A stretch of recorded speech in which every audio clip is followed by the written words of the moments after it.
Good morning students, welcome to GRS Technical. Today in this video I am going to teach you advertisement writing. तो students आज की इस video में मैं आप लोगों को एडवर्टाइजमेंट राइटिंग सिखाने वाली हूँ, तो प्लीज़ इस वीडियो को बिल्कुल लास्ट तक देखिएगा। वीडियो पसंद आता है तो वीडियो को लाइक ज़रूर करिएगा, साथ ही साथ हमारे चैनल को सब्सक्राइब करके बेल आइकन बजा दीजिएगा और इस वीडियो को अपने दोस्तों तक भी शेयर ज़रूर करिएगा। तो चलिए बिना समय गंवाए बिना आज के वीडियो को हम स्टार्ट करते हैं। So students, as you all know कि क्लास 12th में एडवर्टाइजमेंट राइटिंग कितना ज़्यादा इम्पॉर्टेंट होता है। जब आप क्लास 10th में थे तो आप लोगों का हिंदी में था एडवर्टाइजमेंट राइटिंग, जो कि था चित्र वर्णन और एडवर्टाइजमेंट राइटिंग था।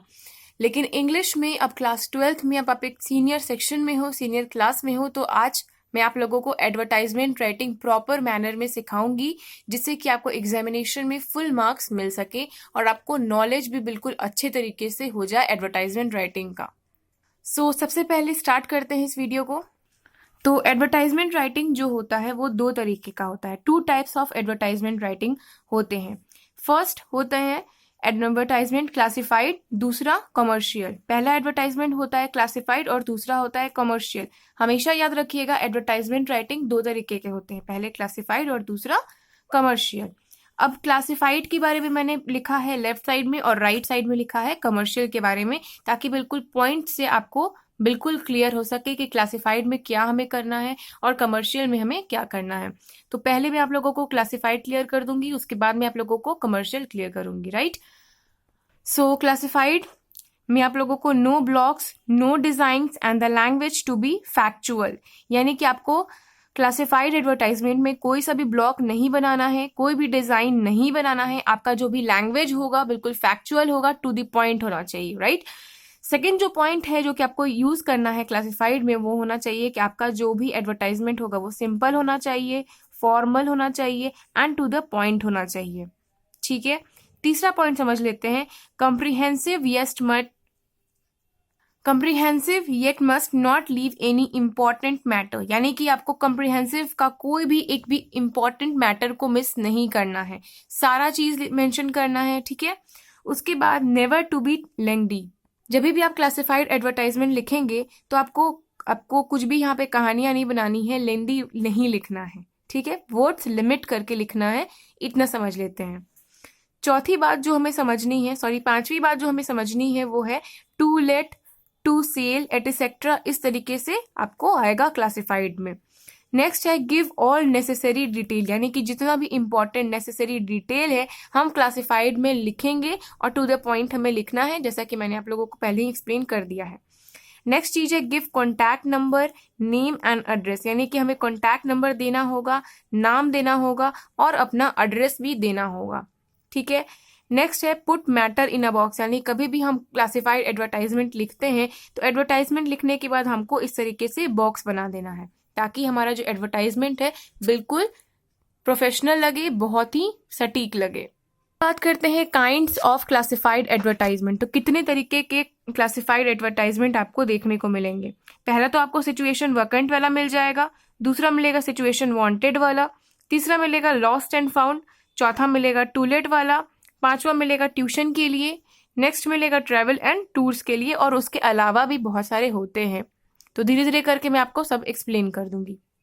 अब हम डिस्कस करेंगे कमर्शियल एडवर्टाइजमेंट के बारे में, ठीक है। तो commercial advertisement, these are design from commercial purpose, यानी कि जो कमर्शियल एडवर्टाइजमेंट होते हैं वो कमर्शियल पर्पस के लिए होते हैं। जैसे कि आप बिग बाजार से शॉपिंग कर रहे हो, ठीक है, और वहां पे कुछ ऑफर चल रहा है, सच एज दिवाली का टाइम है तो दिवाली पे 50% ऑफ चलता है, 30% ऑफ चलता है, तो वो उस तरीके के एडवर्टाइजमेंट को हम लोग कमर्शियल एडवर्टाइजमेंट बोलते हैं। लक्स पे 10% छूट है, लक्स साबुन जो होता है उस पर 10% छूट है, तो वो कमर्शियल हो गया, ठीक है।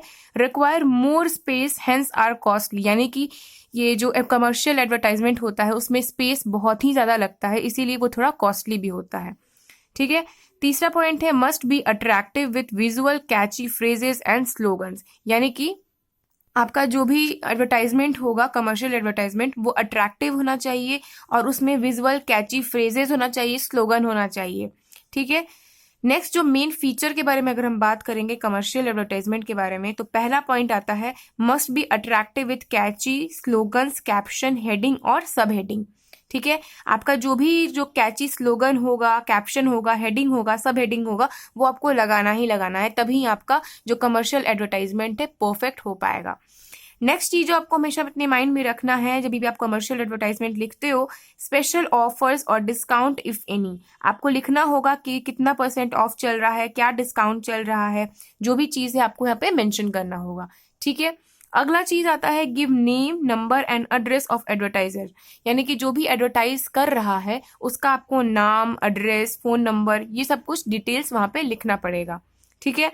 Present matter in a box, इसमें भी जब भी कोई भी मैटर आता है हम बॉक्स में लिखेंगे। मैं आप लोगों से बार बार कहती हूँ स्टूडेंट्स, कभी भी आप कोई सा भी राइटिंग लिख रहे हो, राइटिंग सेक्शन बी होता है, कोई सा भी राइटिंग होता है तो आप बॉक्स बना करके लिखा करिए, चाहे वो नोटिस राइटिंग होता हो, लेटर राइटिंग लिखना हो, लेटर टू दी एडिटर हो, एडवर्टाइजमेंट हो, रिपोर्ट राइटिंग हो, कुछ भी हो, आपको राइटिंग सेक्शन बॉक्स बना करके ही लिखना होता है।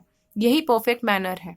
बोर्ड वाले आप लोगों को बताते हैं, कुछ नहीं बताते हैं, तो वो आप लोगों को चेक करते हैं, स्किल चेक करते हैं। आपको हमेशा अपने माइंड में रखना होगा कि आपको बॉक्स बना करके ही लिखना है। ठीक है। अब हम एग्जाम्पल के सामने आप लोगों को बताएंगे, एग्जाम्पल के साथ, कि किस तरीके से लिखते हैं एडवर्टाइजमेंट राइटिंग। तो चल दिए। ओके स्टूडेंट्स, तो यहाँ पे मैंने आप लोगों के लिए क्वेश्चन को सॉल्व करा है, जिससे कि आप बिल्कुल अच्छे तरीके से एक्सप्लेन कर पाऊँ मैं आप लोगों को, और आप भी अच्छे तरीके से समझ पाओ कि किस तरीके से लिखते हैं एडवर्टाइजमेंट राइटिंग। तो सबसे पहले मैं आप लोगों को ये बताना चाहूंगी कि ये जो वांटेड वाला जो आता है वो किस तरीके के एडवर्टाइजमेंट में आता है, मैंने अभी आप लोगों को बताया है, तो वो मुझे कमेंट में जरूर बताइएगा।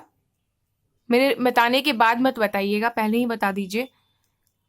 तो इस तरीके का जो एडवर्टाइजमेंट आता है वो क्लासिफाइड एडवर्टाइजमेंट होता है, याद रखिएगा, क्लासिफाइड एडवर्टाइजमेंट होता है। अब यहाँ पे क्वेश्चन है जो कि मैं आप लोगों को पढ़ के सुनाती हूँ, तो आप लोग भी बिल्कुल ध्यान से सुनिएगा, क्योंकि इसी तरीके का क्वेश्चन आपसे पूछा जाता है। You are Uday of 10 Rajaji Nagar, Bangalore. You want a maths teacher for your son who is a class 10th student. Draft a suitable advertisement in not more than 50 words stating your requirement. यानी कि आपका नाम उदय है, ठीक है, आप 10 राजाजी नगर बैंगलोर में रहते हो, आपको एक मैथ्स टीचर चाहिए अपने बच्चे के लिए, अपने बेटी के लिए, जो कि क्लास 10th का स्टूडेंट है। ठीक है। आपको ये एडवर्टाइजमेंट लिखना है 50 शब्दों में अपने रिक्वायरमेंट्स के हिसाब से। ठीक है। क्वेश्चन अच्छे से समझ लिए। क्वेश्चन हमेशा एग्जामिनेशन में ना बार बार पढ़ो जब तक आप अच्छे तरीके से इसको समझ ना लो।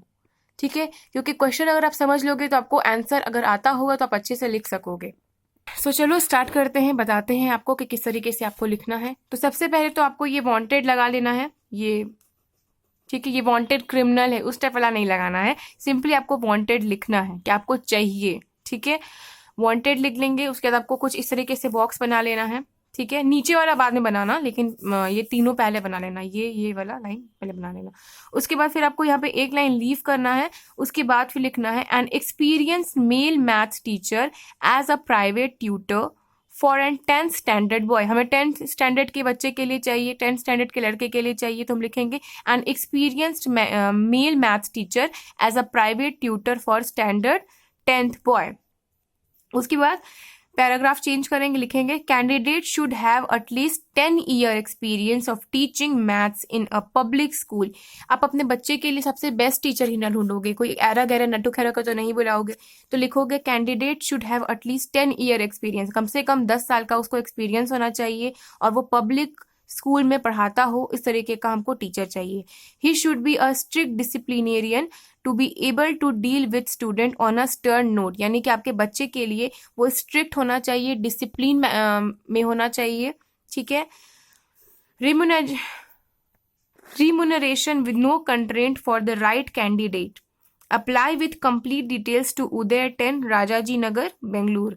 यानी कि आपसे वो कांटेक्ट करे अगर ऐसा कोई इंसान अगर है आसपास में। तो 50 शब्दों में ही हमने यहाँ पे लिखा है, 50 वर्ड्स में ही लिखा है, आलतू फालतू नहीं लिखा है, टू द पॉइंट लिखा है, जैसा कि क्लासिफाइड में मैंने आप लोगों को बताया था, बिल्कुल इसी तरीके से हमने लिखा है।